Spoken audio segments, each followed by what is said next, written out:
For my Pecha Kucha style project, I'm going to be discussing how one would reach nirvana within Buddhism.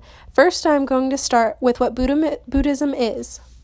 Buddhism is a religion with no gods. It is a religion that believes in individual enlightenment. This sense of enlightenment comes from having eternal peace and a sense of oneness with the universe and creation. Nirvana is the end goal to this individual enlightenment.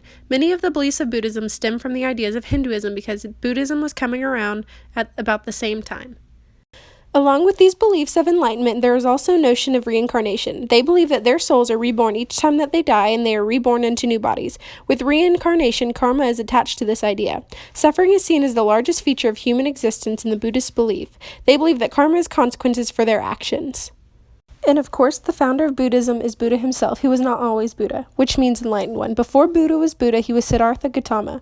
He was born as a prince and was extremely wealthy and did not know suffering. While growing up, it was predicted that he would either become a spiritual leader or a great king. His parents wanted him to become a king, so they kept Siddhartha from seeing the lesser things in life. While he was out one day, which was a rare occurrence, he encountered someone who was very sick and realized he did not know suffering. He decided to leave his life of riches in search of enlightenment. He mastered meditation techniques while trying to reach enlightenment. He also starved himself so that he would know suffering. He soon realized that luxury or deprivation could not lead to enlightenment, but the middle passage is what leads to improvement. The sole practice for Buddhism is to reach enlightenment. Reincarnation occurs until enlightenment is achieved. The Buddhists are concerned with finding happiness in each of their lives when they are reincarnated. When a person's time comes, their next life is determined by their past karmas. The 6 realms include gods, demigods, humans, animals, ghosts, or hell beings as what they can be reincarnated as.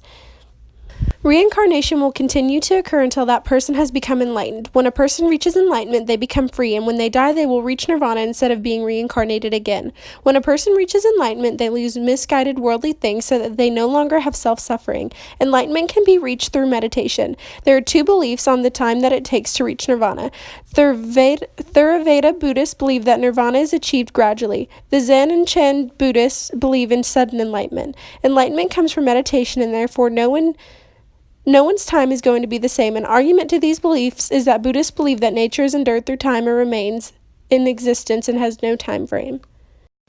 Once Buddha became enlightened, he shared his beliefs and what he had learned with his disciples. Buddha told his disciples to not think about what happens to a person when they reach nirvana. Buddha tells them not to worry if the person who has reached nirvana exists after death or does not exist after death. One speculation as to why Buddha tells his disciples this is because they believe that metaphysical, the part of philosophy that is part of abstract concepts, is worthless to those who seek nirvana. The close relationship between meditation and the metaphysical speculations are based on the belief that one must know where to look and how to recognize nirvana, which is achieved through abstract concepts and meditation combined. These abstract concepts include being, knowing, cause, timing, and identity. One thing he did not believe in was the theory of the soul. The theory of the soul claimed that when you die, your soul comes out of a hole on the top of your head, and it is an entity that resides within the body with new life and flies out at death. Buddha doctrines that sacrifice of the heart was better than that of the bullocks. His ideal for his men was to be sought in wisdom and goodness. The overall ethics for self-culture in Buddhism was based on inquiring intellectual insight. Through meditation and enlightenment, nirvana is reached. Nirvana is a complex condition of being an individual that escapes the suffering of the world and understands his or her unity with the universe. The individual whose awareness enters nirvana can leave behind the cycle of reincarnation to exist spiritually.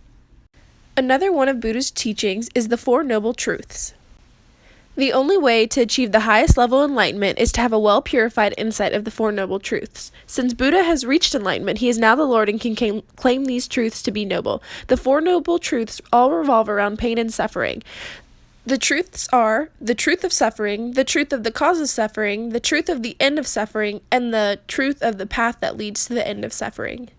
A symbol that represents another one of Buddha's teachings is the Dharma wheel. This wheel is also known as the wheel of law, which is present in every sanctuary. The wheel represents the endless cycle of birth and rebirth. The wheel has 8 spokes, and each one represents the way of liberation to help reach enlightenment. The 8 spokes symbolize the eightfold path. The 8 folds are understanding, thought, speech, action, livelihood, effort, mindfulness, and concentration. There are other wheels that can contain a different amount of spokes to represent other doctrines in Buddha. When a wheel has 4 spokes, it represents the 4 Noble Truths. When a wheel has 10 spokes, the spokes represent the 10 directions in effect everywhere. When a wheel has 12 spokes, the spokes represent the 12 links of dependent organization, and so on. To elaborate more on what Buddhists believe and follow to reach nirvana, I'll go into more detail on the Eightfold Path and the lotus flower. The Eightfold Path is a process to help you look past normal conditioned responses and learn one's true nature. Number 1 in the Eightfold Paths is understanding, and they mean this by understanding the nature of things, mostly things like the noble truths. Number 2 is the right thought. This is avoiding negative thoughts such as harmful and hateful thoughts. And next is the right speech, not using meaningless speech, harsh words, and lying. Next is the right action, which is no killing or stealing. Next is the right livelihood, not doing things that could harm others, such as selling slaves and weapons. Right effort is avoiding negative thoughts and only allowing positive thoughts. Right mindfulness is being aware of one's body. And right concentration, which is number 8, is being single-mindedness. The lotus flower is a representation of reaching enlightenment. The lotus flower grows in muddy water, and the environment still allows the beautiful flower to grow. This symbolizes how Buddhists seeking enlightenment rise above the murk to achieve enlightenment. The colors of the flowers also represent different things. A white lotus flower represents purity. The red refers to compassion and love. A blue flower refers to common sense. The pink lotus represents the history of Buddha. The purple flower represents spiritual awakening. And finally, the gold lotus represents achieving enlightenment. The overall concept of the lotus is to represent rebirth and reincarnation. Through meditation and the middle passage of life, Buddhists can achieve enlightenment, and until the enlightenment has been achieved, they will continue to be reincarnated and given new lives based on their past karmas. Along with meditation following the Four Noble Truths in the Eightfold Path, these teachings of Buddha will help a person to reach the enlightenment, so that they can reach nirvana. Nirvana is a transcendent state in which there is no suffering nor desire. There is no self. This is the end goal for Buddhism.